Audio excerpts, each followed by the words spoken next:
Hello YouTube chess lovers, this is Gunjan here, and this is my first ever video on YouTube, and I like to say thank you for watching this video. I try to make this video as much interesting as I could, uh, and today I'm going to show you a art trap and Caro Cann defense. This game was played by me on Yahoo. At the time my rating was 1600 and my opponent was like around 1800, and he was really strong. Like, he just beat me before this game, two games, and he beat me quite easily. And because he has a really strong middle game, and I'm learning right now, so I was not that much good. But anyways, this game was something different. It was a really good come out from me.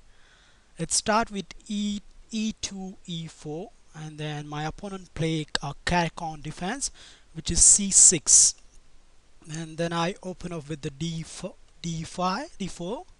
and then he played d5, which is a usual line for a Caro Cann defense. The line continue with I played knight f3, and he just took that e pawn and I took back with my knight, and then he bring out his knight at f6. Generally at this place, sometimes the black player play first knight to d7 and then knight to f6, but my opponent doesn't, like, he doesn't go for that. He decided to bring his knight on f3, and I decided to like defend my knight with the queen and also giving my queen out in somewhat a middle center.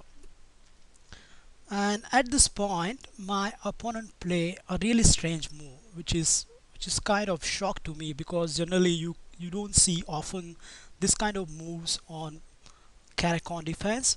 But he played here e5, which is a kind of unusual, because in Caro Cann defense generally you don't see players play like open the lines like that. Generally they just develop a small center near the six lines, and then they defend, like, castle the king on the king side and attack on the queen side. But that's not the case here. He just tried to open up his lines here, and for a moment I just think on this. I think that if I take this pawn, it will be not at all bad for me, because after taking this pawn, even if the queens exchange, I can take with my bishop, and now this e pawn is hard to defend for the black, and white will be a piece up here. For instance, like if you take the knights take knight and I take by the bishop, and now this pawn is really easy to defend for me by the f pawns. It's great supported by f pawns. So here the white will be a pawn up, and it will be a good game for the white. So I was thinking that he will not go for the lines.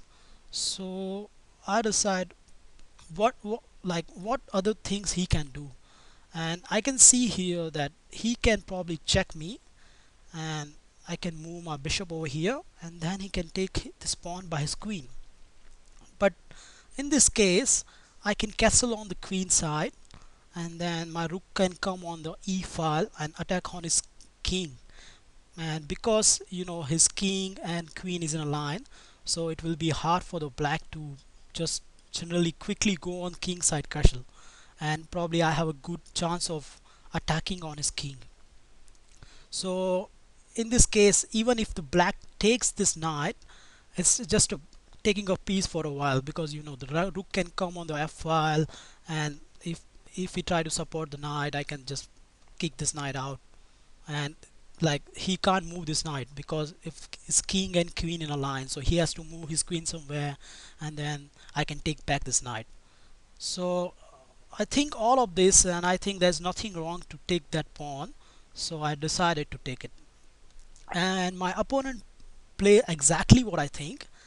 He checked me with the queen, and I play my bishop over here, and he just take that pawn with the queen, and I castle. And at this position, uh, I think that my opponent make a big blunder by taking this knight. And if you can pause the video here, and let's see, can you find the a really good, I have to say, a winning line for the white. Let's take a try. Okay, welcome back. The move here, it's it's quite unusual, but lots of people, I don't know, probably you find it or not, but the real good, really good move is queen to d8. And it's really hard for my opponent, because when I was playing this game, my opponent looked for like probably 30 or 40 seconds to look at the step. And here black doesn't matter, he doesn't have any choice. He has to this queen, because there is no other options left for the black. And the king take this queen, and now I come with a discover check, a double check with my king and bishop.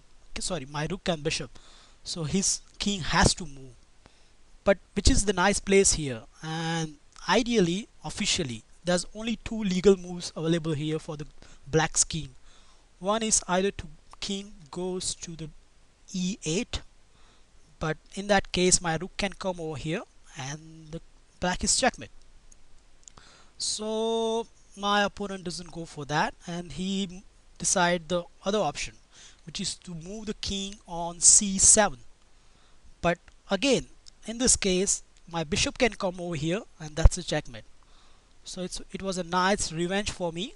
I just win like really easily in this game, and I think this game was really nice. So I thought that I should share with the YouTube chess lovers. Thank you for watching my video. I see you next time. Bye.